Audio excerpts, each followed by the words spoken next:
আমরা আবিষ্কার করি যে আমাদের সাইকেলের বক্সগুলো খোলা হয়েছে এবং খুলে আমাদের সাইকেলের কিছু পার্টসও চুরি হয়েছে। যখন আমরা মালয়েশিয়ার এয়ারপোর্টে কমপ্লেইন করি, ওরা ডিরেক্টলি বলে এগুলো বাংলাদেশে হয়, আমাদের এখানে এ ধরনের কোনো কিছুই হয়নি। তো আমাদের জন্য এটা মানে খুব সুখকর ছিল না এই কথাটা শোনা।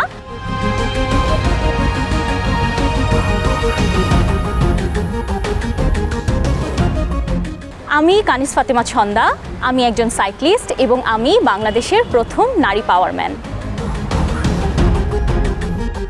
পাওয়ারম্যান হচ্ছে বিশ্বের সবচেয়ে বড় এবং সম্মানজনক ডুয়াথলন প্রতিযোগিতা, যেটি প্রতি বছর মালয়েশিয়াতে অনুষ্ঠিত হয়।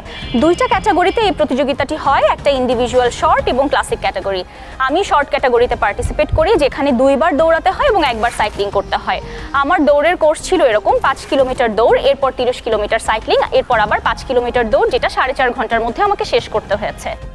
এই প্রতিযোগিতাতে মোট প্রতিযোগী ছিলেন এই বছর প্রায় 2500-এর মতো, যার মধ্যে প্রায় 350 জনের মতো মেয়ে প্রতিযোগী ছিলেন। কিন্তু গত 19 বছরে বাংলাদেশ থেকে এবারই প্রথম আমি পাওয়ারম্যানে নারী অ্যাথলিট হিসেবে প্রতিযোগিতাটিতে অংশগ্রহণ করি।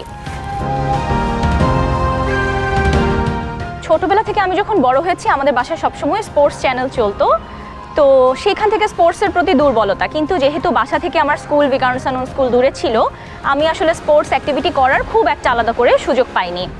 সাইক্লিংটা আমি ভার্সিটি শেষ করার পরে শিখি এবং তখন চাকরি জীবনে যখন যাওয়া আসা করছি নিয়মিত পাবলিক ট্রান্সপোর্টে, বেশ কিছু হ্যাসেল আমাকে ওই সময়টায় পোহাতে হচ্ছিল। এবং একই সাথে যেহেতু খুব ট্রাফিকের শহর ঢাকা, খুব টাইমলি পৌঁছানোটাও একটা চ্যালেঞ্জিং বিষয় হয়ে যাচ্ছিল। আমার তখন মনে হলো আমি সাইক্লিং যেহেতু আমি জানি, সেটাকেই আমি কাজে লাগাই। সাইক্লিংটা তো আমার প্যান্ডেমিকের পরে মোটামুটি বছর 4 বন্ধ ছিল। তারপর যখন আমি আবার ডিসিশন নেই এবং আমার বন্ধুর পরামর্শে পাওয়ারম্যানের জন্য ট্রেনিং শুরু করি আমার কোচ রাকিবুল ইসলামের আন্ডারে, তার কিছুদিন পরেই আমার শারীরিক কিছু অসুস্থতা ধরা পড়ে। এক হচ্ছে হাঁটুর ইনজুরি, 2 হচ্ছে গাইনোকোলজিক্যাল প্রবলেম। তো প্রিপারেশনের জন্য আমার সময় ছিল মাত্র 3 মাস, কিন্তু আমার এই সমস্যাগুলোর জন্য আমি সময় পেয়েছি মোটামুটি 1.5 মাসের মতো। তারপরের চ্যালেঞ্জটা ছিল হচ্ছে মালয়েশিয়াতে যাওয়ার জন্য জার্নি করি। কাস্টমসে আমাকে আরেকটা চ্যালেঞ্জ ফেস করতে হয়। আমি কেন একা মালয়েশিয়াতে নারী প্রতিযোগী হিসেবে জার্নি করছি, সেটার জন্য আমাকে অনেকক্ষণ ইন্টারোগেট করা হয়। তারপর যখন আমরা ওখানে পৌঁছাই মালয়েশিয়াতে, আমি আমার ফ্রেন্ড একসাথে গিয়েছিলাম, আমরা আবিষ্কার করি যে আমাদের সাইকেলের বক্সগুলো খোলা হয়েছে এবং খুলে আমাদের সাইকেলের কিছু পার্টসও চুরি হয়েছে। আমাদের জন্য এটা মানে খুব সুখকর ছিল না এই কথাটা শোনা। ওইখানে গিয়ে সাইকেলের পার্টস কিনে নতুন করে সাইকেল জোড়া লাগিয়ে পার্টিসিপেট করা, এটা আমাদের জন্য একটা চ্যালেঞ্জ ছিল। আর প্রতিযোগিতার দিন তো অসম্ভব গরম, বাংলাদেশের চেয়ে আর্দ্রতা ওখানে অনেক অনেক বেশি। সেখানে কিন্তু কনসিস্টেন্টলি আমাকে ইলেকট্রোলাইট নেওয়া এবং বরফ পানি ডিরেক্টলি ড্রাম থেকে গায়ে ঢালা, এগুলো করতে হয়েছে, কারণ না হলে আমি প্রতিযোগিতা শেষ করতে পারতাম না।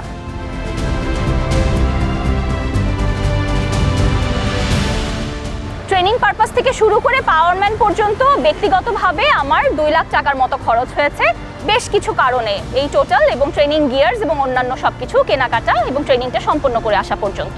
এখানে অন্য কেউ কোনো স্পন্সরশিপ বা আমি কোনো ফান্ডিং কারো থেকেই পাইনি, সম্পূর্ণ ব্যক্তিগত উদ্যোগে এইটা আমি কন্টিনিউ করেছি।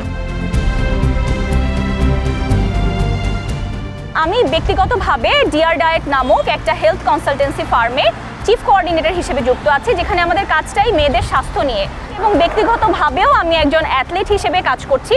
এই দুটো সমন্বয় করে আমি নারীদের স্বাস্থ্যগত বিষয়ে আরও পজিটিভভাবে ভূমিকা রাখতে চাই এবং নারীরা যেন অ্যাক্টিভ লাইফস্টাইলে আগ্রহী হয়, সেজন্য তাদেরকে যতখানি হেল্প করা সম্ভব এবং পথ দেখানো সম্ভব সেই জায়গাটা নিয়ে আমি ডিরেক্টলি কাজ করতে আগ্রহী।